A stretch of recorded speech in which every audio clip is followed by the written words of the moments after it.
Welcome back, everybody, to the Weird and Strong podcast. I am so glad you are here because this episode was an absolute blast to record with the one and only Ryan Sprague. We talk all things from Star Wars to energy to how people interact with psychedelics and pretty much anything in between. So I know you're going to have a blast because Ryan and I had a blast recording it. So without further ado, let's get weird, folks. Welcoming Mr. Ryan Sprague to the Weird and Strong podcast. How's it going today, man? Jeremy, I'm so excited to be here with you, man. I just got off hosting a podcast. I got that flow going. I was so excited to see this on my calendar today. And I was so pumped when Mark brought you on stage and asked for people to go on your podcast. I was like, me, dude, let's go. Yeah. So happy to be here with you, man. That's rad. Yeah. That was, I didn't expect that to happen. And it was really cool because there were a lot of people that raised their hands, and the people who didn't raise their hands, I was like, oh, they've already been on the show. That's why they didn't raise their hands. So I was excited about that one. Dude. Yeah. So as we start every guest on the Weird and Strong podcast, I have a weird question. Are you prepared? I am prepared, dude. I got my weird cap put on. I'm ready to go down Weird Alley. Let's do it. All right. This one is one I was thinking about for a while when you said yes to come onto the show. These are my favorite ones when I get to tailor them to the individual. If you were given the opportunity to spend time in any one scene from Star Wars, which scene would you like to experience in person? Oh my goodness. This is a really good question. Oh, I mean, I feel like it'd be cliche to say the bar scene, but that bar scene does seem really cool. You know what I mean? Like, yeah. I mean, it's the iconic scene where, to me, I'm big into aliens, or I think they prefer to be called interdimensional species these days, right? You got to be careful what you call things. You know, it's like I've been fascinated with the Pleiadian, the Arcturians, the Andromedans, all those kind of beings. And so when I first saw that scene, of course, I didn't know about those beings when I saw the scene as a kid. But as I've gotten older, that scene has resonated more and more, because when I've learned about the Galactic Federation and read the Law of One and all these spiritual texts, it seems as though it's very similar to what that scene portrays, right, in certain areas of the universe. So I think that would be the scene for sure. The other scene, just to make it not as cliche, would be where Luke is with Yoda when he crashes his ship and he learns like how to use the Force. That's the other scene for sure, that like all his homie, but that's what I've always thought about that scene too. So one of those two scenes. I broke the rule and I gave you two scenarios. That's okay. But, I'll allow it. And it's even more hilarious because I was watching a video that came across on my my YouTube. There's this guy who does. I don't know if you've ever seen Chad the Bird before. I haven't, but I'm going to write that down because this sounds like a good side quest. So it's a puppet / comedian / he's Chad the Bird, and he makes great social commentary. You talked about the Mos Eisley scene. Do you know what genre of music is being played by the musicians in Mos Eisley Cantina? Do you know what that genre of music is called? No, I have no idea, but I've wondered for years. Do you know? It's great. And so with the acquisition of Star Wars by Disney, they've made some changes. I don't know if anybody's noticed about Star Wars. So the original name of that music, as created by George Lucas, is called Jizz. Oh man, George Lucas, a man after my own heart. And so he had this great commentary. So that as Disney took it over, they called it Jatz. Jatz, because jizz for some reason didn't land with the family friendly nature of Disney. Can't imagine why. Yeah. So he had a great commentary, and the man, the bird, the entity that is Chad the Bird has a great commentary on this. So I couldn't recommend it highly enough. And I know that you will have a great time with this. Dude, that is hilarious, man. You know, what's funny too, is as you asked me about that scene and I, told you about the alien thing. Yeah. There's a crazy synchronicity that happened in my life, dude. And I'd love to share it if you're open to that. Absolutely. Yes. All right, dope. So when I went on Aubrey Marcus, I remember one day I was connecting with cannabis and a little bit of that thought of like, is my address out there? Like I should probably like Google my name and kind of figure out like if my address is out there. So I Google my name And what pops up? Another Ryan Sprague, who is the host of Mysteries Decoded and a regular on Ancient Fucking Aliens, right? So I'm like, what are the odds that someone with the same name as me is into the same stuff? So I hit him up, and we're going to do a podcast on this one time on psychedelics and talk about the psychedelic nature of names. Crazy shit, man. So that's the funniest. So as I was preparing for this podcast, so that the Jad the Bird thing came up. And then the second one came up where the second question I was going to ask you was, have you ever been confused, or like, has anybody come to you and thought you were the other Ryan Sprague? Did you know that there's an alien researcher named Ryan Sprague? Yeah, dude. You beat me to the punch on my own question. Bro, we're on the same frequency, dude. You know, it's so funny, man, because I made my name on Instagram, the real Ryan Sprague, just as like kind of a joke or whatever. And so I hit him up, and the voice note went something like this. It was like, hey, man, first of all, sorry about the name. You definitely seem real as well. But it's funny that we have the same name and that you're into the same stuff. Like, I watch Ancient Aliens all the time when I was younger. Yeah, I have no idea how I never saw him on there. It's like weird. I'm sure that we both seen him and just never connected it through. Like, oh, that's weird. Yeah. Oh, hey, that guy's got the same name as I knew. Yeah. It's like those Easter eggs that, like, if you're not aware when you're looking at them, you don't see them. But maybe it wasn't the right time for me to see it, because back in the day, you know, I would have thought it was cool that he had the same name as me or whatever. But, you know, it was funny finding him now, because like, I'm so entrenched in that world. Like, I live my life talking about aliens and spirituality and plant medicines and things like that. So to like be able to hit him up and him be like, dude, that is hysterical, was just really funny, man. Like, I love when the universe throws you weird synchronicities like that just make you laugh. That's what I live for, man. Yeah, exactly. And I mean, that was something that we were, I did an Instagram live with my tattoo artist and good friend of many, many years, multiple decades at this point. And we were talking about that, of like, just how silly just existence is, and how great it is to be able to have those moments, especially when we are getting so serious about things and getting stuck in our own way, of being able to take a look and look at the hilarity it is of just being alive. Oh my God. I mean, dude, it really is hilarious. Like, and I think that's why, like, you know, I'll tell you a funny story. So I was in 2020, I went to a men's retreat hosted by my man, Chris, down in Austin. Mr. Marhefka. And yeah, Chris Marhefka. Yep. Yeah. Also a previous guest on the podcast. And also I have attended his retreats as well. Dude, sick, man. Yeah. You know, it's so funny too, because his retreats are awesome, man. It's where I first started. Like, my first retreat ever was August of 2020.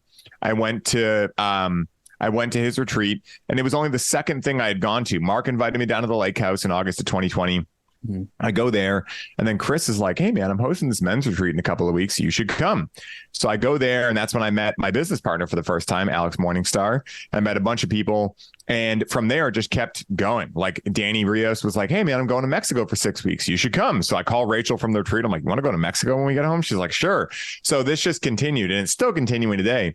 Yeah. But like, the fourth or fifth trip I went on was to Chris's retreat. And at the end of that retreat, we had a, let's just say, medicine ceremony. Mm-hmm. And I was hosting a cannabis ceremony within this other medicine ceremony. And so it was kind of like one of those inception moments, you know? And so, you know, I have like 25 people. Mike Salemi's there with his partner, a bunch of people. And, you know, we're having this beautiful cannabis ceremony. And at the end of it, everyone's crying, hugging. We're just having this beautiful moment. And at the end, I go, hey guys, you know, let's finish this off with a couple rounds of breath work, you know, and I had done breath work plenty of my life at that point, but I had never done it while on medicine. And so my buddy Robbie and I had been practicing this certain style of breath work. I call it DMT breathing. It's not something I don't think I made up. I'm sure it's not my style, but it's just something I came up with. Mm-hmm. And so we've been practicing it all week, but completely sober. And so now I just decided, I'm going to do this, close out the circle. It'll be a great kind of like send off. So we all hold hands and we do this thing. Paul Chek taught me this harmonizing Om exercise, right? So we all harmonize to each other's energy, and then we send it and we do a round of breath work. And what I thought was going to be just a normal session of like, that felt good, launched us all out of our bodies. I'm talking 25 people gone for like a matter of like maybe a second or two. We come back on our bodies and everyone's like, what the hell was that? And we all start laughing at the same time. And so then we're like, we better do that about 20 more times to make sure it still works, right? For science, you know? And so we start diving back in, and we notice that every time we come back, no one has like, I mean, we're all out there, right? And then we come back. We haven't had any second to think logically about anything, but everyone starts laughing at the same time, every single time. So we started to get curious of like, what's going on there? And our best theory is that we were realizing that death is actually the easiest part of life, right? Because if you understand breath work, you're releasing endogenous DMT. When you're on certain medicines that can create more precursor, more melatonin, like cannabis, things like that. You know, it was like we were realizing the cosmic joke of existence, that obviously, like we hear in every spiritual text, there is no beginning and end. It just keeps going. There's just new chapters, you know? And so, yeah, that hilarity of life, man, is a real funny thing. And there's another story of one of my weirdest synchronicities ever, if you want to hear that one. Yeah. Because this one blew my fucking mind. And it's a specific medicine this happens with LSD, right? LSD is like, I think, you know, we hear a lot about free will and how like, you know, God, source, whatever you want to call it, angels, whatever you believe in, they can't really interfere with our life. But I feel like there's some fine print to that. And if you ingest LSD, all of a sudden the gloves come off and they can just mess with you. I think there's some kind of unspoken agreement there. Mm-hmm. So I was at this music festival one time, and it was like a pretty big festival, 50,000 people there. And we had gotten there, and I had convinced some friends of mine, that longtime friends, we grew up next to each other, and my girlfriend at the time, that the first day we were there, we should take LSD. And they were all like, I don't know. We've never been here before. We don't really know the environment. Like, we haven't mapped out the area yet to know where we're going. And I'm like, guys, you know, I had done this at a festival I had gone to previously, and I had done it after doing MDMA. Now, after you do MDMA, your neurotransmitters are a little lower. And so I had mistakenly believed, oh, I guess set and setting was if you do LSD in this environment, it just hits you totally differently. So I had made a critical error there, right? So we all decided to do LSD, and we find some there. And what we didn't know was that the person who gave it to us gave us double doses. So we take them, and as it starts coming on, they're all looking at me like, dude, this is like a lot. Are you sure this is like what you experienced? And I'm realizing that too. I'm like, this was way not what I experienced, not the droid I was looking for. Mm-hmm. But at the same time, I was like, well, I sent everyone down this path, right? Like, I convinced everyone to go on this journey. So I just got to act like I got my shit together, and this is totally what I planned. So I'm like, yeah, 100% totally what I planned. So we end up just going farther and deeper in. And at a certain point, some of my friends had kind of just evacuated and just gone their own way, and, you know, never to be seen again. But about 4 of us decided, you know what, we're going to go back to camp and regroup. Like, so let's just go back, reset, come back. So we go back to camp. Yeah, exactly. Sit down for a minute, like have a good sit, and just like, you know, come back to this reality. So we go back there, and like our cars are parked next to where we're camping, right? They do car camping and stuff. Mm-hmm. So you can see license plates, things like that. So we come back, and like, I'm barely able to start forming words at this point, right? And I'm like, okay, we're back in our safe space. Things are going to be okay. It's awesome. Sun's setting. I'm like, okay, this is going to be fine. So this guy walks by, and he's like, oh, you guys are from Massachusetts. Where about? And I'm like, oh, and I tell him my town. And he goes, oh, I'm from there too. And I'm like, that's weird, right? Because my town is not a big town. Like, I don't live in Boston, for instance, or something like that. It's like, oh, well, what part of that town? Because there's like 3 or 4 parts of my town. Mm-hmm. He says my part of town. And I'm like, all right, that's weird. And I'm like, oh, what street? And then he says my street. And at this point, I'm like, whoa, like, this is in the middle of the country at a music festival full of 50,000 people. And just one guy walks by and lives on the same street as me. Yeah. And I was like, okay, this is really weird. Now, come to find out, you know, of course, a little bit of paranoia entered my being when that happened. I was like, who followed me here? You know, like, but come to find out, is this person real even? Yeah, exactly. Yeah. Are they an NPC? Are they a walk-in? Like, what's happening? But come to find out, you know, I used to go to a lot of, you know, concerts and things like that. So once I had met this guy, I saw him at every show I ever went to after that. So it was like one of those weird things where that was probably one of the weirdest synchronicities I've ever personally had. I've heard of some even weirder ones, but yeah, that was definitely a weird one for sure. Yeah. Very on brand for the show. Yeah. This is this keys into something like we're on this synchronicities tangent, and this is one that I hadn't quite like connected through until just this past like early summer. And so when I graduated high school way back in 2003, which seems like ages ago at this point, I actually moved to Germany to go back to high school. Hmm. Through that, I ended up living with a family. When the father of this family picked me up from the train station, we were having a conversation on the car ride to where they lived, and he's talking about and this is actually in the former East Germany. This is outside of Berlin. This is in that area. So he grew up under communism. And he was discussing, oh yeah, I've been to the US before. I've been to this place called Bismarck, North Dakota. Do you know it? I was like, it's an hour and a half from where I grew up. And he starts talking about it and describing it. I was like, yeah, you've definitely been there. And if that's the only place in the United States that you ever have been, it's wild.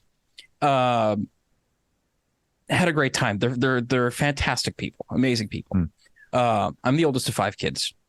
They have 4 younger kids than me. My dad is a truck driver. He's a delivery driver. My mom stayed at home most of the time, especially at the ages of their children. My mom did the same thing. I didn't put any of that together until this May, when I had I sat with a good friend of mine, also a former podcast guest, in a family constellation therapy session, one-on-one. 1 week to the day, to the hour of when we sat together, I discovered a comment on one of my Instagram posts saying, hey, we've been trying to get in touch with you. Check your spam folder or whatever. And I was like, yeah, that happens. Like, it's usually spammy. But as someone we know says, curiosity killed the cat. Satisfaction brought him back. Check the account. It was a private account, and the image that they had was like a coloring book. I was like, well, that's not your typical spam account, at least. So checked it out. Had a picture of a cookbook that said Grunsteiner Family Recipes with a picture of me and my family. I was like, well, there's only one of these cookbooks in the world, and I know who has it, and it's somewhere outside of Berlin. I hadn't talked to them in about 18 years because I moved, they moved, phone numbers change, things happen, life goes on. And it was the youngest daughter. They were doing some remodeling, and they found this cookbook, and they're like, well, we should really try to figure this out. I had tried to contact them digitally before, and I'm assuming the same thing happened. Like, you have no reason to be connected. So the powers that be instantly send the messages or the requests to spam. And for whatever reason, 1 week to the day, to the hour, these messages finally connected through. We ended up on a video call like an hour later, just talking. I hadn't seen her since she was 7 years old. Wow. 20 years later. And yeah, it was wild. And it's like, and then I had the moment after that of like, oh, okay, this family constellation therapy session was actually reconnecting me with family I forgot that I had. And like their reflection of how similar they were as family to me versus my actual birth family that I see all the time. Like the reflections back and forth. It was one of the most joyful moments of my life, of reconnecting with them the next day over video calls. Like no time had passed. And it was like, that was some of the wildest stuff for me. Dude, that is so wild, man. Like, I love hearing these stories because what they do for me is they allow me to realize and recognize the magic that is all around us at all times. If we have eyes to see and ears to hear it, and one of the other weirdest ones I've heard since we're on a synchronicity kick here is, this is from my friend Danny. And, he was also dating a girl named Danny and okay. Danny. And they went to Guatemala to hang out at this place, Lake Ataclan. And I may have pronounced it wrong, but general gist. Yeah. And they're both performers. They're both fire spinners. Like they dance, they do all these things. Danny's like been the most creative person I've ever met in my life. When we were kids, he was the kind of guy that would make all of his own clothes, and you'd be like, dude, where'd you get that? It looks sick. And he's like, I made it. And you're like, what? Yeah. How? And he's like, oh, it's not that hard. Like he would fix my zippers for me, like weird shit like that, And so they go there, and once again, they take LSD And so they're dancing all day for each other, right? Just like they're at this place called the Crow's Nest. It's like a pretty famous Airbnb there, and it overlooks the lake. And so they're dancing there, and they have specific music on that day. They have this artist named Desert Dwellers, which they're not like a big group. They are, but they're not like Taylor Swift or anything, but they're known in the electronic world for sure. And so they're dancing all day to this music, right? Just Desert Dwellers. And at the end of the day, they're coming down, and Danny's just looking around the Airbnb, and he's like, wow, like there's some really cool pictures here. And he's just kind of surveying the Airbnb, and he sees this one picture, and he feels called to pick it up. And when he does, he puts his hands on the back of it and picks it up. And you can tell that there's a part of the picture that, like on the back, like, kind of where the flaps go and whatever, that's raised a little bit, just enough that they're hearing to go, is there something in there? So he turns it around, takes the clips up, right? Takes the back off, and there's a holographic card in there. And he's like, what is that? So he picks it up and turns it around, and it says Desert Dwellers on it. And he's like, what the hell? He's like, and when he told me, he was like, dude, it spooked the shit out of me, like, because like, here's this place in Guatemala with this random artist that like not many people have heard of, in terms of the mainstream. And he just happens to find it once again, LSD. I don't know what it is about that. I mean, you weren't on LSD when the family constellation thing happened. So I guess it's not just LSD that you can do it on, but it does happen a strikingly large amount of the time. Whenever I hear LSD included, there's these really weird things that happen. And so it's fascinating, man. Like, I love sharing these things and hearing other people's, because like I said, it reminds you of the magic all around you, and it reminds you of childlike wonder, and although I'm not a religious person, I know a good line when I hear it, and the Bible states, if you want to enter the kingdom of heaven, you must first enter the mind of a child.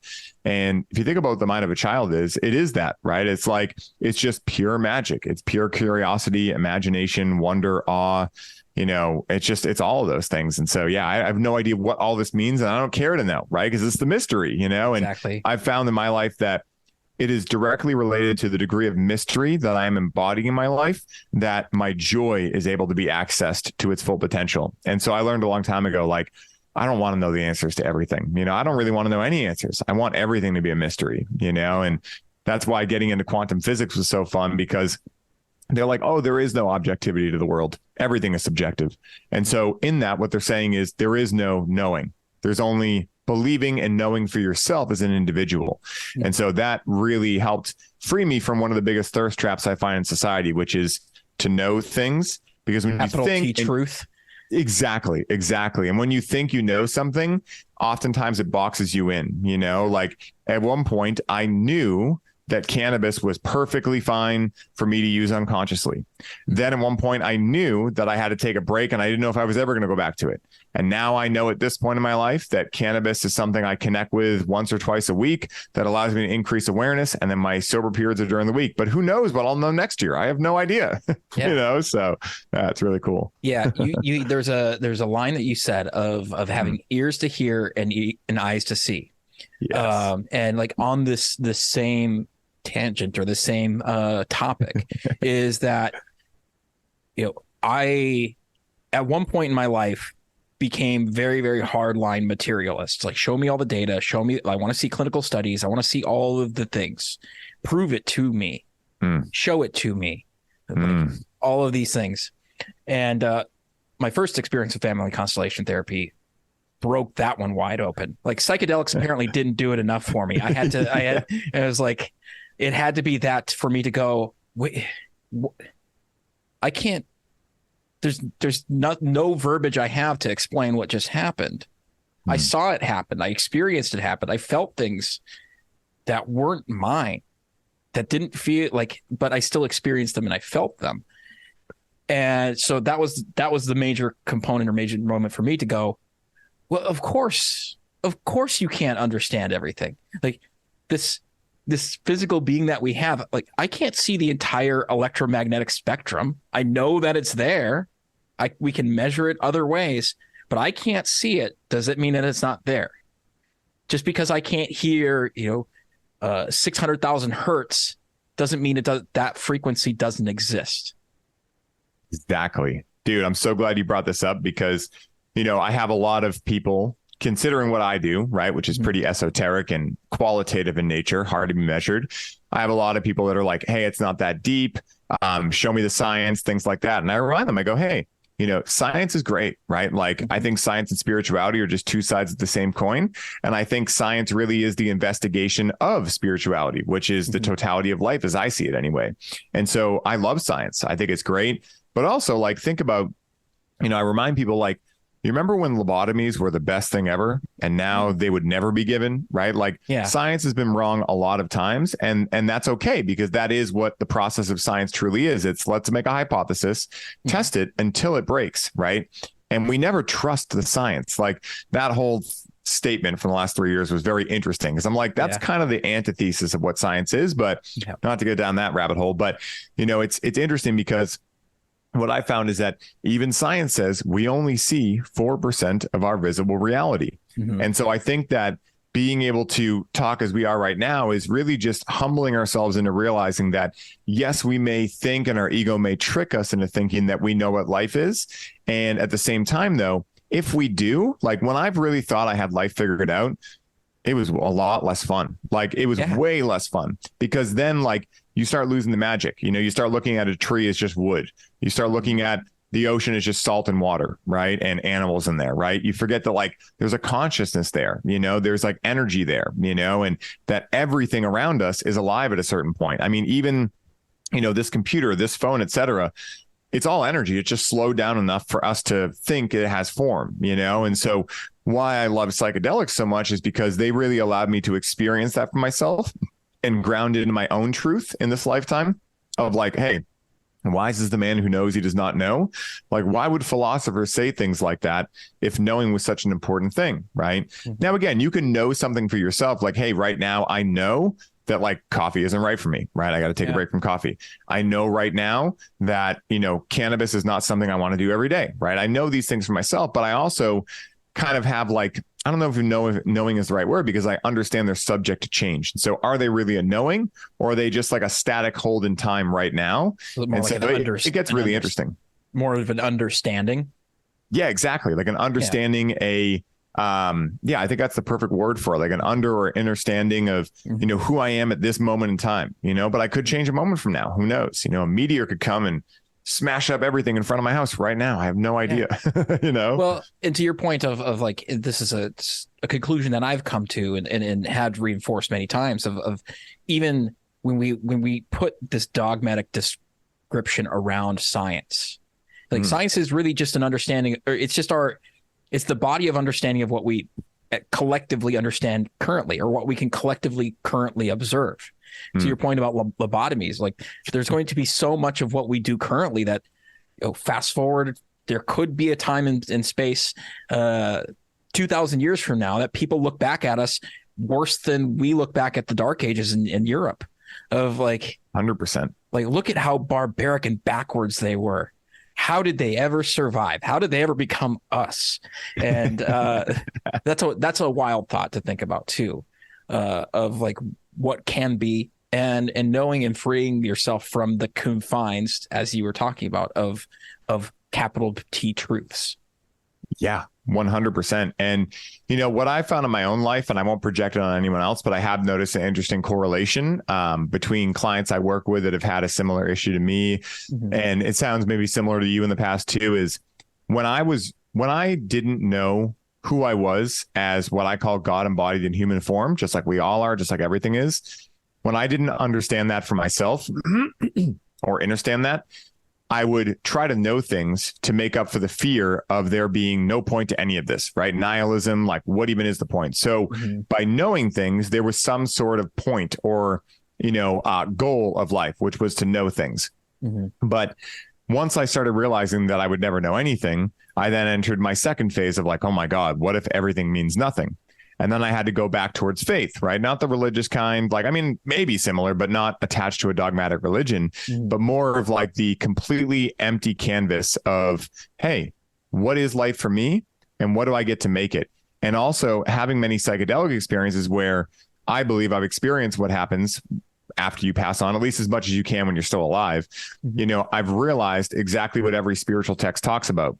And I think that's one of the challenges too, is that in the modern day and age, we're inundated with information, and information's great. Like, I love intellect. I love reading books. I love things like that.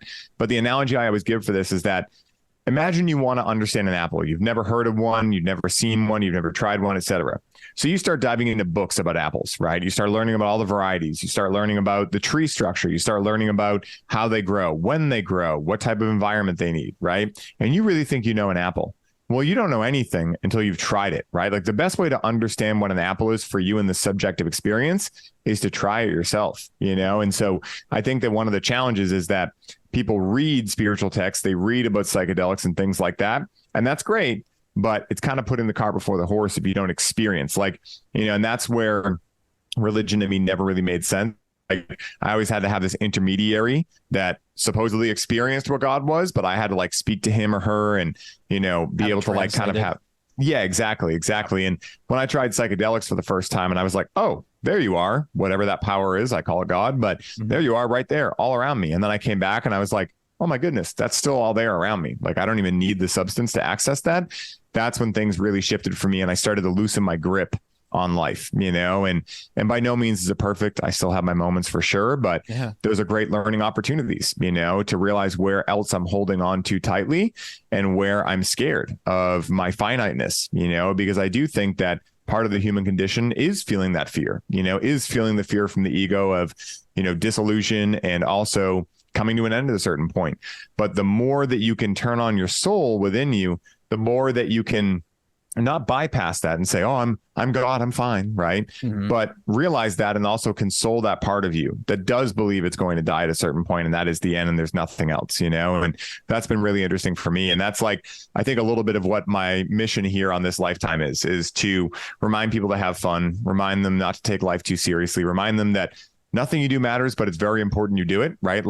Again, it's not that you have to do anything, right? But there is potential within you, and where that leads, who knows, right? It's like a seed, a seed can sit in a fridge. I'm a cannabis grower, right? So it can sit in a fridge for years, right? With all that potential inside of it, right? And if no one ever uses it, it's not like anyone is, traumatized because the seed didn't get used. It's not that, that seed was bad necessarily or anything like that. It's just, it didn't have enacted a potential. But you start putting that in soil with some water, and all of a sudden, real quickly, you're going to have a plant. And if you grow it long enough, you're going to have a product that you can consume, right? And so, it's interesting, looking at my own life as, a seedling and, where I've watered my plant and what I've grown into, and seeing how other people do it and getting inspired by their journeys and whatnot. And it's just so much fun, man. I think life is the coolest experience ever. It definitely has big waves associated with it at times, for sure. And they slap for sure at times, I wouldn't have it any other way. I think that we all signed up to have this experience. And especially right now in the world, I remind everyone that no matter what you think you're going through, no matter if you feel like you've done nothing with your life, you still chose to incarnate during one of the wildest times in history, you're still a bad motherfucker, and I think a lot of times, helping people remember that helps them be like, oh yeah, all right. I chose this, and that's pretty cool. Yeah, exactly. There was a time period of my life where I was a swoopy haired emo kid. Yes, yeah, bro. Let's go. And this is late teens, early 20s, when that was a reality for me. And it's interesting that I look back now and see that all of these components of choice in the matter. And yet when you're in the thick of feeling like a victim or feeling sorry for yourself, and feeling good and feeling bad, that existential kink that we all have at some point, was all of this music and all of these things that I'm experiencing. Oh, I'm the only one that feels this way, as if I'm listening to, whichever artist, they wrote this song for me and I'm the only one that ever feels this way. And it's how arrogant to feel that way, of that I'm so special that nobody else could ever have this. It's well, you also you chose to feel this, and yes, the experience is what it is, and you're choosing to keep yourself in this experience as well, and self-feeding into this monster. How that in its own right now especially is hilarious, and being able to say, oh, I chose that, I can choose something else, I can choose whatever I want. It's amazing, dude. Like, it's funny that you were the super hit emo kid because I was always the thrash metal kid, right? Yeah. And, you know, when I was in school, I thought I was so different from the emo kids, right? Like, I was like, oh, I wouldn't listen to that kind of music and blah, blah, blah, right? Which is such a thirst trap because a lot of the music was really good, right? But, you know, also because like, I mean, I was doing the same thing. I was listening to like Cradle of Filth and like, you know, him and bands that like would put me into this like kind of like sad state, but I enjoyed it a lot, you know, sad boy and music. Yeah, exactly. Yeah. And I remember when I got out of high school, I was working with my dad for a little while, and it was about a 40-minute drive to his business and then back. And I would just like get myself into the saddest mood every day. I would be bummed if it was sunny out. Like, it was really weird, man. I love it when it rains. Yeah. It's like, you know, I didn't live in the right city. I should have moved to Seattle, you know, if I like raining that Portland. much. Exactly. Yeah, exactly.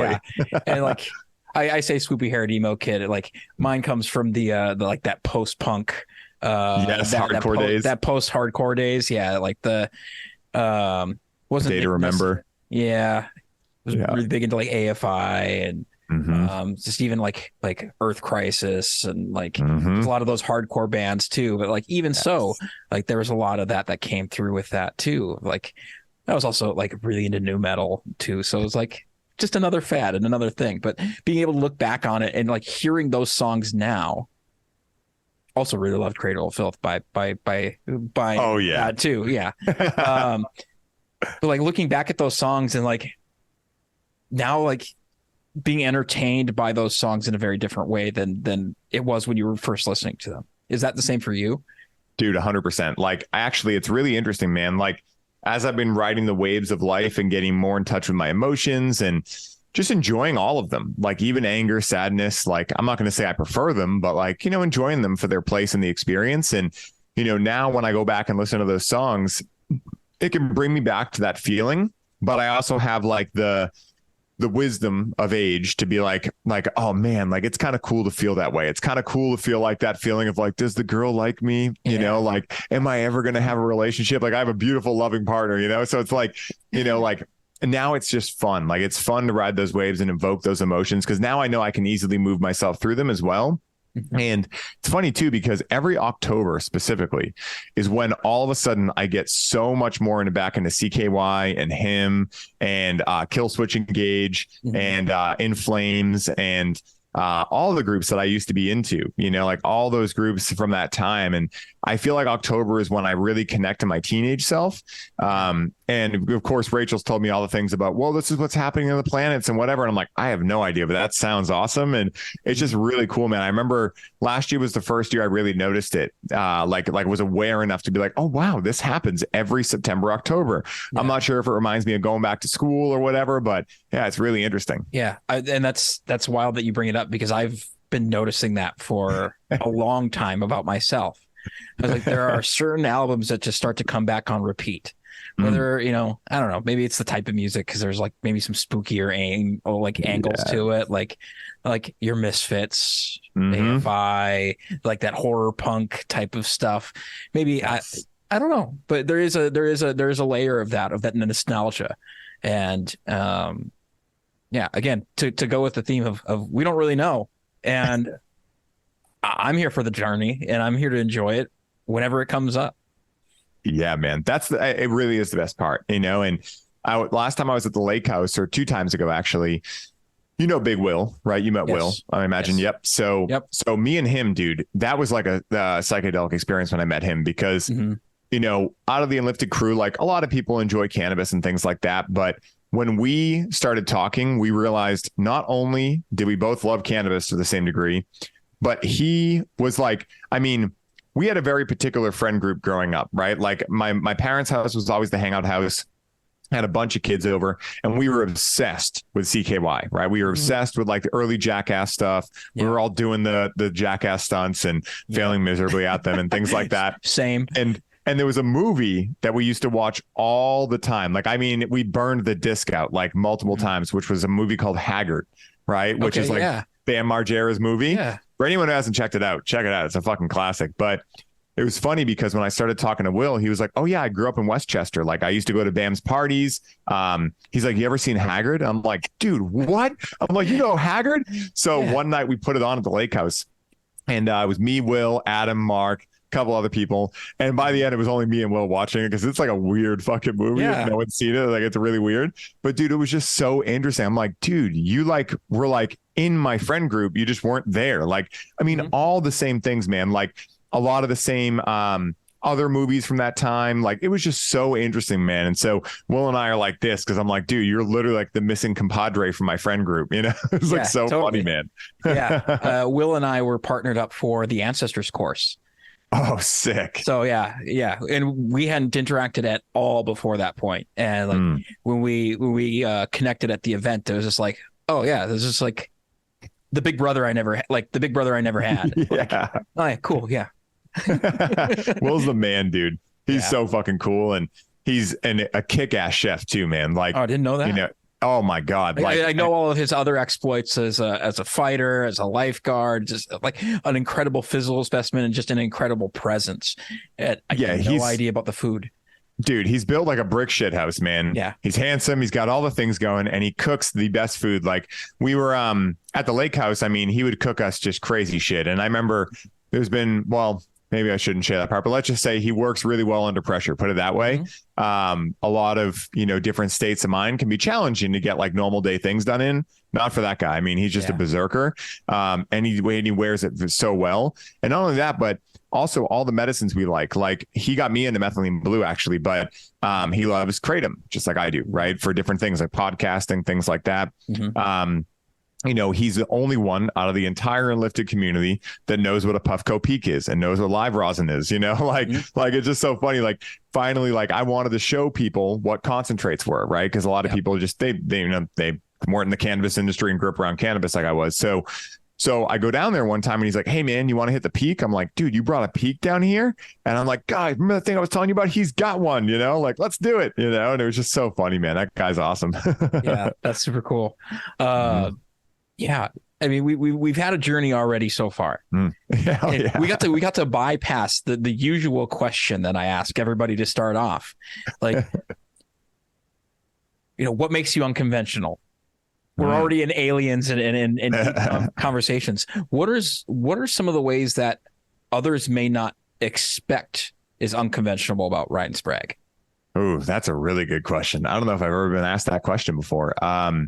It's funny, man. Over the last 4 years, being part of the Lifted and Check's community and Aubrey's community and people like that, like, again, just like you, right? Like people that ask good questions, I've been able to discover and have a lot of validation, like, external validation of myself from people being like, hey, that thing you do? Like, that's really cool. And I'm like, wait, what? Like, that's just what? Like, and so I think a couple of the things, I mean, I really think my entire life is pretty unconventional. Like, think about it for a second, right? Like, I spent my life growing up, being a very mystical person.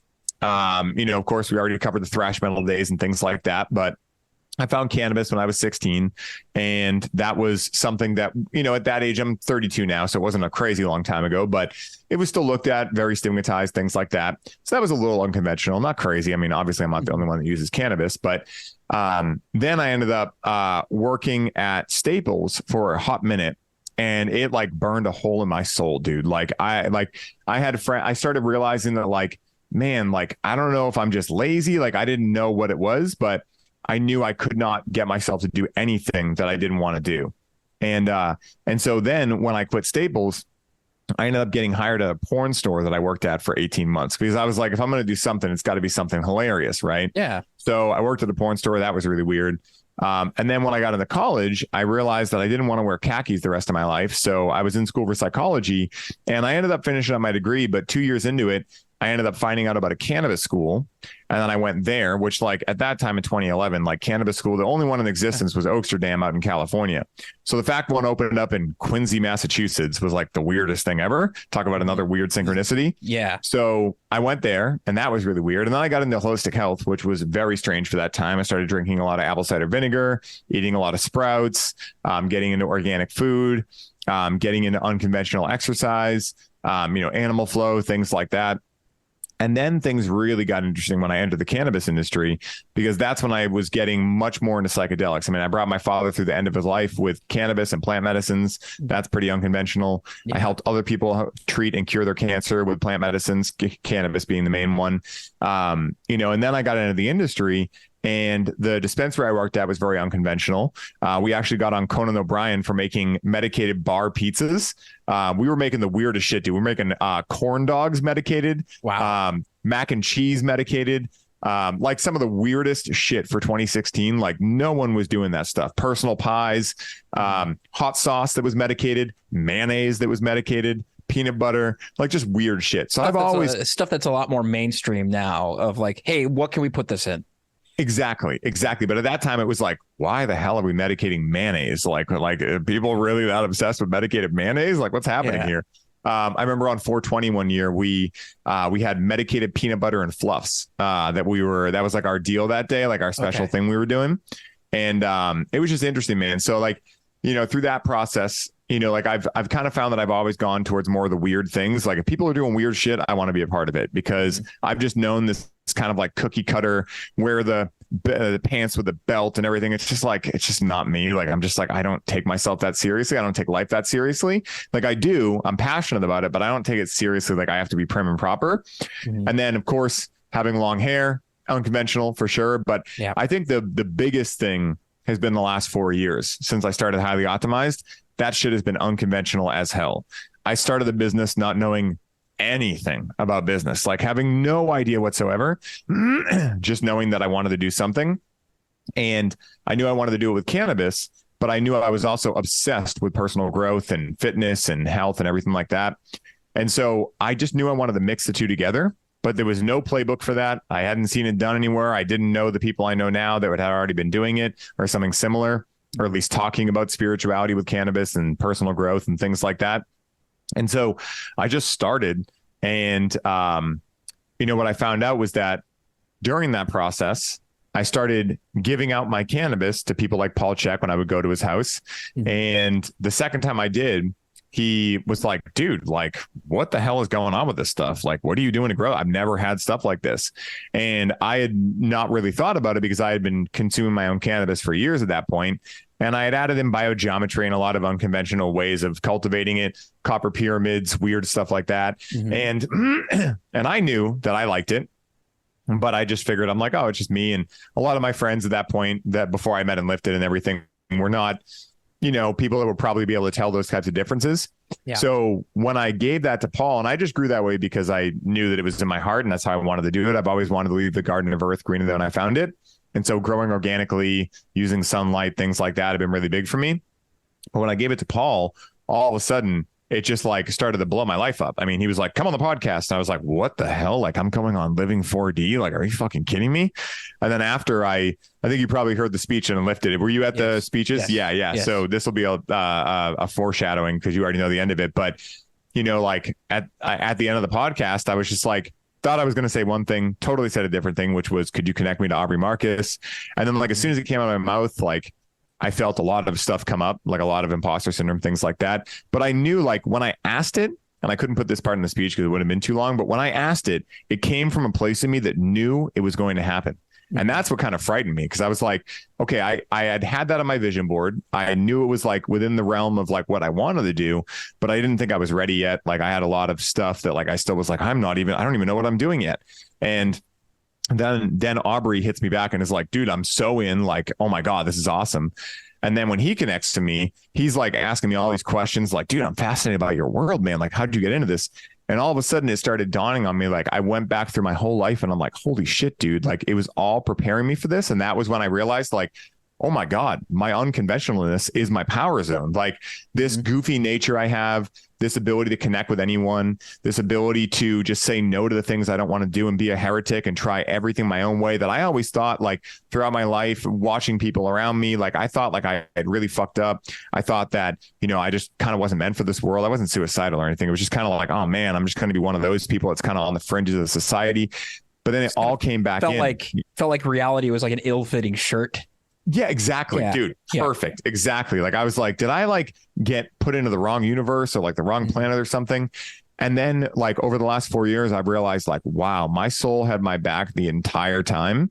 And that's when I really like was able to like be humbled by myself and be like, whoa, like there are forces at work within me and within everyone that for whatever reason, maybe it's old soul, I have no idea. In this lifetime, even though I had the voice saying, hey man, you got to get your shit together. Hey man, you got to get a real job. Hey man, blah, blah, blah. I just never listened to it. And I thought that I was like lazy. I didn't have a good work ethic, even though I was working out 3 times a day and cleaning my car every day and like doing what I wanted to do, you know, but it was really interesting how like when I looked at it, I was like, everything I do is pretty unconventional. But I think, you know, out of all of that, I think the biggest thing that would be unconventional, I'm trying to think of like funny little things that are kind of like just weird. I'm trying to think of things like that. Like, I mean, dude, I wake up every day and eat a bunch of methylene blue and sit in front of a red light naked and do Kundalini breathing. Like any of that is pretty weird, you know, like until you realize what you're moving around in your cerebral spinal fluid and, you know, what Jesus's teachings were all about supposedly and things like that. But yeah, like I definitely let my freak flag fly high. And, you know, I say often that my favorite outfit is just short shorts and that's it. Like, you know what I mean? Like, I don't like to wear shoes. I don't like to wear a shirt, you know, like I think I'm meant for like Key West or something where I can be in that outfit all year round, but yeah, not exactly like a Massachusetts friendly weather. Yeah. Like you know, I think the most unconventional thing is that I live in Boston. Like it's so funny to me, man, because it's such a weird dichotomy.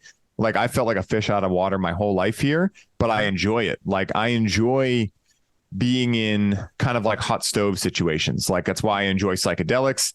That's why I enjoy like, you know, very like out there comedy and humor. Like I like things like I Think You Should Leave. I don't know if you've seen that show, but like, you know, just things that kind of make people go, oh my God, that's really awkward. Like I love really uncomfortable. Like that. Yes. Yeah, exactly, man. Like I love that. And that's why when I met Mark, I'm like, oh man, after my own heart right there, you know, and meeting all of you guys and everything has just been unbelievable, you know? So yeah, like literally everything I think I do is pretty unconventional, but being able to teach cannabis for a living and being able to like last night, I had my Breathe with Cannabis workshop. So I think about this Thursday night, bringing 30 people together to connect with cannabis in a sacred, intentional way, do some story work, and then get sent on 40 minutes of breath work that people are having like straight union with the creator experiences. Like the fact that that's my work is like so unconventional and I fucking love it, dude. It's so much fun. I can definitely identify with on a different level of what you just talked about. And also many of the things that you're going on. I was like, you know, I live in Fargo, North Dakota. Like for you, like the Boston thing, like I was like, oh yeah. Yeah, man. You're the same, like I've never been in North Dakota, but I know right away, like you're not the typical North Dakotan, you know? I don't know if that's like the plural term, but I just made it a thing. Like, it's funny, like seeing these examples of people that just like, it's not that they don't make sense there. Like they make sense. They're a human being, but like, they're just so different than the environment they grew up in. It's really interesting. Like you talked about the walking barefoot thing, and like many times if you're anywhere around my neighborhood, many times in the snow you will see bare footprints, and it's like, is there a Bigfoot around here? It's like, oh no, that's just my weird neighbor who walks around in shorts barefoot in February when it's negative 40 outside. Like, it's a heat wave. Yeah, exactly. And so I definitely appreciate you as a person and your experience, because it also reflects mine. The major differences is that I felt that same pull of like that like ill-fitting shirt metaphor. And I was like, well, maybe I need to conform to the shirt. Maybe I need to change something about myself. And going through waves of trying to adopt a more conventional way of living or a more conventional lifestyle. You know, when at the event in Richmond, when Mark pulled me up to the stage and I was talking about this, and when I was talking with him on a previous episode of the podcast, of hearing some of his experience and realizing, motherfucker, that's what I've wanted for like forever. I told myself that I wanted to be able to buy a house one day. I wanted to do X, Y, and Z. You want me to get the person to put in the house, or, you know, buy all this stuff. These are the things that are going to truly make you feel happy or complete or whatever that sense is. The reality was, you know, I need adventure and I want more adventure. Life is the adventure. Like the destination is irrelevant. Is that at some point the adventure is going to end. At some point, this physical experience for me will die. I will shuffle off that old shoe and experience what that's like to take off that old tight shoe for the first time in death. And until that point, why would I continue to do things that are outside of what I want to experience? Dude, 100%. Like, I will take nail in the head for 500, please. Like, yeah. I think that's what, like, that's why I love like running the podcast, right? I imagine why you love running yours, right? I do a podcast called This One Time on Psychedelics, right? Like, every story I hear on there is someone living their own path. Like, I talked to this guy yesterday. I'll introduce you to this guy because he would be a great guy to have on. His name's Dragon. Great. He doesn't release his real name, which like it already tells you enough. But he is like the leading expert in the world on Amanita muscaria mushrooms. He lives his life as a forager, dude. He just is in the woods all day, every day, sleeping in the truck, using a generator to dehydrate his mushrooms. Like, I mean, hearing and we talked a lot about yesterday, which is why I brought it up. He was like, one of my favorite words in the world is adventure. And he's like, I feel like adults lose the ability to tune into what adventure really is. They may travel, they may visit places, but do they go on adventures, And that's one of my favorite words too, because to me, everything is an adventure, right? This podcast is an adventure, right? After when I'm hanging out and I'm figuring out what I'm going to do the rest of my day, like that's an adventure, right? Like, and, I think that human beings, we're built for adventure. We're built for experience. And I think that's one of the big challenges in the world right now is that with a lot of the societal standards and societal pressures of, well, you got to get a job, you got to be a productive member of society, which isn't inherently bad, right? But I think the challenging part of it is, maybe you want to be a painter or an artist, but you got to make sure you can pay the bills, right? And I'm not saying that like you should go be homeless and not pay your bills, right? But I'm saying that hopefully hearing how weird my life is, right? And again, Jeremy, I'm sure for all your listeners, they've already completely into this world with your stories and the people you've had on too. Hopefully it inspires people to realize like you really can have whatever you want. Like, guys, I teach cannabis and spirituality and I blow people out on breath work on a Thursday night. Like, if I can do that, anything is possible, and I think that's so important for the world right now, because I really do feel the biggest challenge in the world right now, there's kind of two and they're kind of linked, is lack of connection and lack of meaning. And they're two in the same, because in order to have meaning, you have to have connection to self. Because if you're not connected to yourself, how do you even know what matters, right? How do you know what means a lot to you? And I think that we've been led so far astray, or many people have, just from listening to other people's voices and things like that. Societal standards of, oh, so-and-so's going to college. Where are you going to college? It's like, I don't even know if I want to go. What? You're not going to college? Like, all these kind of things that go on. It can be really challenging to wake up in your early 30s, which is typically when the dark night of the soul starts happening, and you either dive into it or you just start drinking more and numbing yourself out more with whatever insert substance here. But I think one of the most important things you can do is, to be that example of like, hey, you know what? If you want the cushy job and the white picket fence and the typical life, go for it, right? Like, choose your own adventure, right? But make sure it's your adventure, not just your misery, because I think, when people lack connection, they lack the ability to also connect with anything and everything external to them, because everything is an internal thing before it's external, right? That's why I love Hermetic law, because law of correspondence, I pretty much should have it tattooed to my forehead at this point by how much I talk about it, right? As within, so without, as above, so below.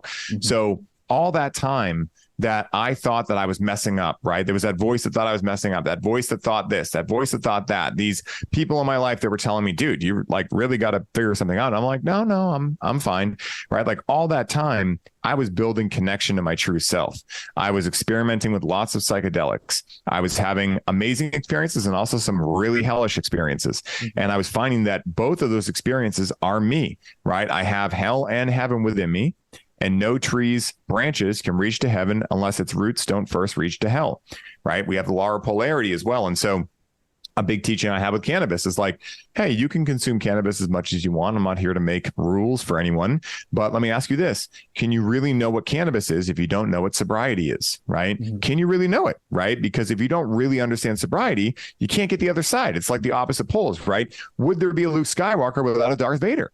Like there wouldn't, Exactly. And so being able to understand yourself and really like have that time by yourself with yourself to just do exploration, go on the inner adventure, right? That's an adventure too, has been pivotal in my life. And I'm just so grateful to my soul for maybe having done this many times or something and being like, we're just not going to give into that shit, because there was many times where I almost did, so it's crazy. So out of curiosity, just 1 second, I'm going to grab this book quick to see if you've read this as well. I'm excited.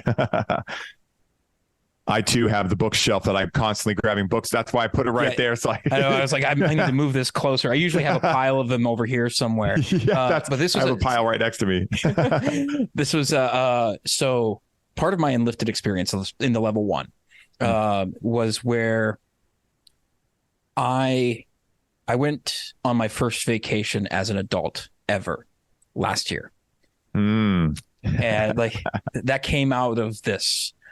Came out of my experience of being introduced to Mark England and people like you and everybody else that we got to meet just a few weeks ago.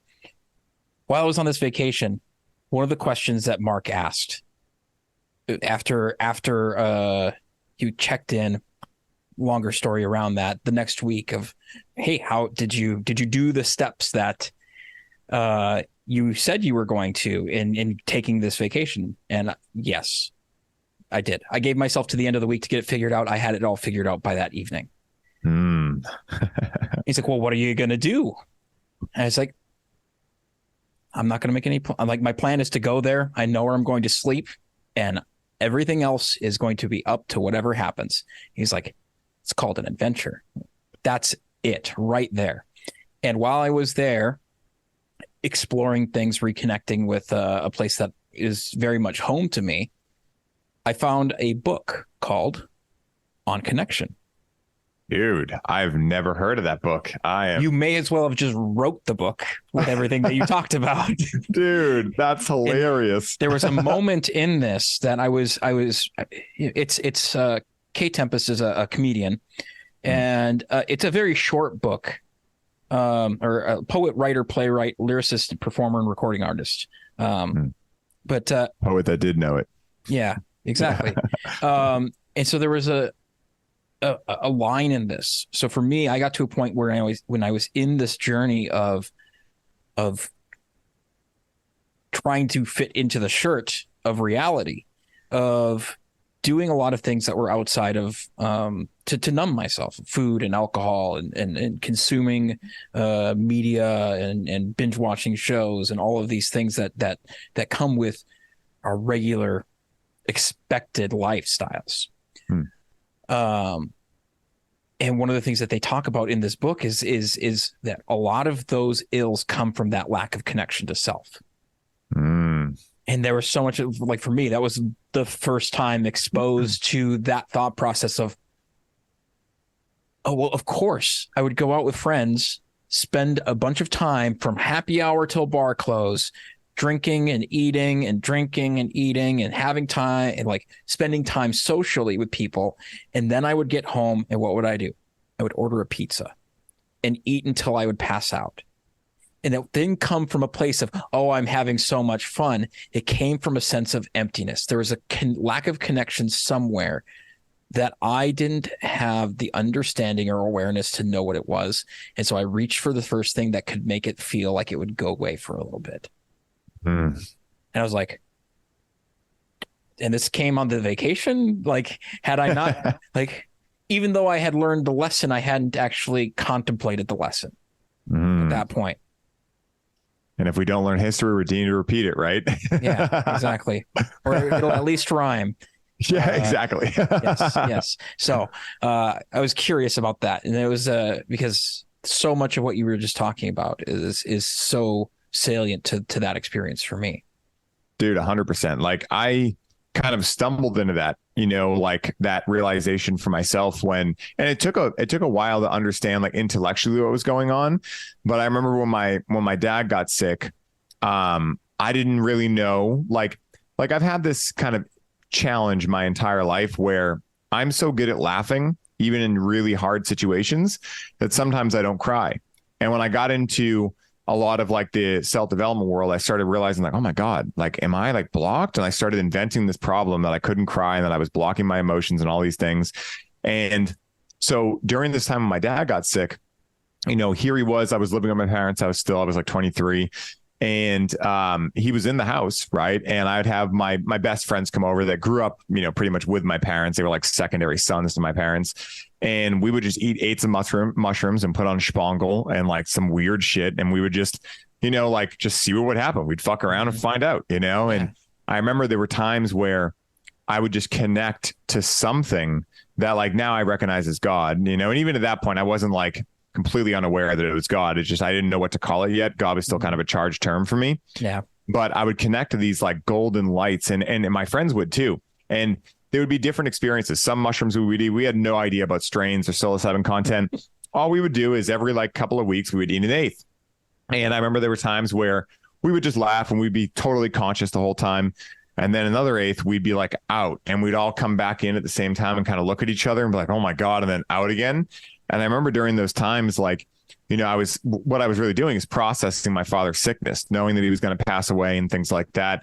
I was processing a lot of that stuff. And I remember there was one experience in particular where I connected. I was just in this golden light for probably like 2 hours.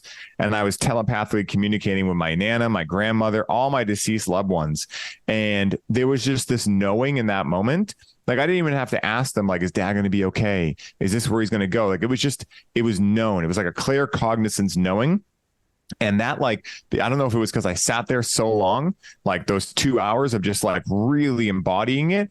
But I came out of that. And once my father passed away, like, yeah, of course it was sad, like, but I never really went through like any grieving process or anything. And that's where when I got into like training camp for the soul and lifted, I was like, oh my God, like, am I like blocking stuff? Because like I went looking for all this trauma that just didn't exist around my father's passing, because I knew right away, like when he passed, him and I, we had a ritual. We'd go to breakfast all the time. It was one of the many things we did: car shows, breakfast, things like that. I'm an only child, and I have a stepbrother and stepsister I'm close with too, but we would just do stuff all the time. When he had me, he was like at 40 and he was like down to be a dad. He was just like excited about it. So we would do all these things together. And I remember when we would go to breakfast, he would always get eggs Benedict. And I was like, ew, that looks gross. Like, I would never like that. And when we got ice cream, he would get a strawberry sundae with chocolate ice cream, whipped cream, and nuts. And I always thought that was kind of weird too. I'd be like, oh, I'm getting it with vanilla. Well, almost the second he passed away, I remember maybe within the month after he passed away, I went to breakfast and all of a sudden, like, I look at eggs Benedict, I'm like, that looks really good. And I was like, what the hell's happening? Right. Then when I started ordering my ice cream, I'm like, oh my God, I want what my dad got. And it wasn't like from like a, like, oh, I want to do it in his honor. Like, it was like, no, I was craving that shit. Yeah. And ever since then, like, it's been really weird how many things my dad used to tell me, like, you'll see. And now, like, literally that's my life. I mean, my dad was, when I was a kid, my dad was working at Boston Gas, which is now National Grid. And he was a public speaker. He like would speak a lot. And I remember like I'd see pictures of him as a kid. And when I started to be around 10, 12, getting into school and I'd have to start doing these things, I'd be like, Dad, I hate it. It's so stupid. I don't want to do it. I'm terrified of it. I'm never going to be out there in the public. And he'd be like, you'll see. You're going to like it a lot. And it was like at the Unlifted event, it all came full circle because I'm like, holy shit, he's right. He was fucking right, And so like this whole time of like connecting with psychedelics and being close to my parents and everything, like, and not having the jobs and kind of just like pinching pennies to, buy 10 bags back in the day of cannabis and whatnot, thinking that I was a lazy bum, like all of that in a weird way was helping me really connect with myself and have some time before I hit into, the last 4 or 5 years where maybe since I was 26, when I really got into the workforce and I got into the industry, something that was really aligned for me. But then also when it became out of alignment, as you heard in the speech and Unlifted, it like didn't take me too long to quit. Like it took me maybe about 6 months before I realized, oh, I'm keeping myself here. Like this company, I'm not a victim. Like this company is not, I don't have to be here. And so like, by the time I started getting into like the busyness that is now my life, and I'm sure like everyone listening knows just so many things going on, I have that rooted foundation in my connection to self. And so I'm not perfect at it, but I'm quick to catch it. Sometimes takes a little bit longer to get it implemented, but I'm quicker to catch it, and I'm very grateful for those experiences because they've really allowed me to be who I am today. It's just interesting, man. So weird. Yeah. It's that's such a like beautiful, just capping to all of this, like that connection to yourself, the connection to your father, the connection to everything. And so, yeah, there's so much that can be said of finding the connection to self. And if you haven't experienced that, I know some guys. Yeah. Talk to one of them right now that can help you out with that. Yeah. So, in the interest of time for the listeners and also for ourselves, even though I would love to keep this going for another 2 hours, I'm sure we would uncover so many things. And like I was already queuing up 5 more stories, and I was looking at the clock and going, oh boy, we've got to get this wrapping up. Any final Time thoughts? flies when you're having fun. Exactly. Any final thoughts that you want to share with the listeners? Any places that you want to direct them to if they're curious to learn more about you and what you do? Anything that you'd like to promote? It's open to you.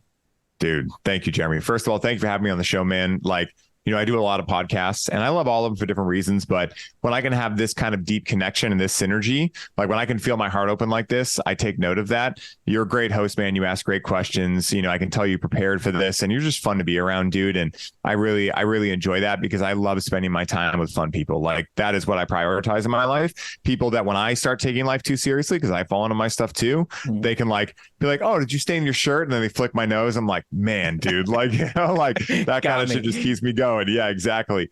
And so if there's any final thought I could give to any listener, it's that, maybe you're like me, maybe you listen to stories like this and there's a lot of self-conscious thoughts that come up, or you have troubles with self-esteem like I did, or anxiety or things like that. Just know that I am no more special than anyone. We all have unique magic. Your unique magic is your unique magic. My unique magic is my unique magic. And at the same time, like that is waiting within you, just awaiting to be opened. Right. And the best advice I can give anyone way below like, plant medicines or anything is to follow your heart, right? To have time each day by yourself, with yourself, whether that's meditating, walking. It doesn't need to be anything that you don't enjoy, right? It's got to be something you enjoy. I like meditating. I like breath work. I like walking, but time by yourself, with yourself, to really allow the metaphorical shooken up snow globe that is our life all the time, just so much activity, to settle a little bit so we can see the beautiful image within there that is our soul, right? And we can connect to that part. And don't be afraid, right? Like the scary part is not realizing that maybe you're out of alignment. The scary part is waking up at 60 and thinking you need to buy a Corvette just to get yourself away from that feeling, right? So, again, at the end of the day, there's nothing to be fearful of, and the other part is surround yourself with people that will call you forward, that won't allow you to play small. That's what I found in the Unlifted community. That was the first community I joined, and my biggest community I'm still a part of today, because they're goofballs. They're all hilarious people that are extremely dedicated and passionate to what they do. And if you can find people like that, keep them around in your life, people that will call you forward, but also allow you to have a ton of fun. And I promise, if you do that, right, give yourself some time every day to tune into your heart. Go around, like once you do that, you'll connect more to yourself and you'll find the people, places, and things that resonate with you. And then if you put yourself in those scenarios, everything that is meant to happen in your life will just start happening, right? Like, yes, there'll be things you have to do, right? Like, it won't just happen if you sit there, right? Like I had to go see Paul to get in the show. I had to go see Aubrey to get in the show. I had to create a program to do what I do, but that was coming from my heart. So it didn't feel like work, And so if it's the best advice I can give is just to give yourself time every day to follow your heart. And I promise you, you will end up in exactly the right place with the right people around you and the right things you have in your life. And it will be the most crazy psychedelic journey of your life. And so for anyone looking to get in contact with me, you can hop on Instagram at the real Ryan Sprague. No diss on the other Ryan Sprague, that's equally real, but game recognized game to him. You can hit me up there, shoot me a DM. I love chatting and connecting. It's my favorite thing in the world. For anyone who knows me personally, like I could just talk forever. So I love this stuff. For anyone who's interested in what I do with cannabis, and seeing a totally different way to access the true psychedelic powers of cannabis and really access the ability of this plant to be a spiritual aid and ally in your life and start tuning in with the plant rather than tuning out, hit me up about the Conscious Cannabis Collective. We have the lead magnet live right in the link in my bio called the Conscious Cannabis Guide. You can download that, dive through that. And if you're ready to take the plunge, we have a beautiful year-long mastermind, incredible community of people all around the world that are doing this kind of stuff. Even though the main quest or main source, if you will, or main like course is cannabis, we talk about everything in there, because how we talk about cannabis is that cannabis is something that can increase self-awareness. And, within self-awareness, there could be anything from, hey, I need to quit my job. My partner is not the right person for me. Or, hey, I've been actually really mean to my partner recently. Or, hey, what do you do about existential crisis that we're all in, right? Like sometimes. And, we talk about everything in there. We have supporting calls and all those kind of things. We also have the Breathe with Cannabis workshops. If you just want to get a real big taste of what we do, but you're not sure if you want to dive into the full year, those are live every month. The next one will be November 16th. You can find info for that in my profile as well. And then you can check out the podcasts. I have 2 technically. One's been on hold for just about a year now, called Highly Optimized, my first podcast. We have 130 episodes out there. And then this one time on Psychedelics, we just released episode 134 today. So that's where you can plug in, tap in, come hang out, water's warm. And we have the most fun homework on the internet, bar none. That's amazing. Thank you so much for being here. This is a blast, to say the least, to understate it. So I appreciate you taking the time and to connect and to have this experience with me. So thank you again. Thank you, Jeremy. Yeah. Until next time, folks, as always, I'm your host, Jeremy Grunsteiner, and I would like to invite you to stay strong. And the most important factor is to stay weird.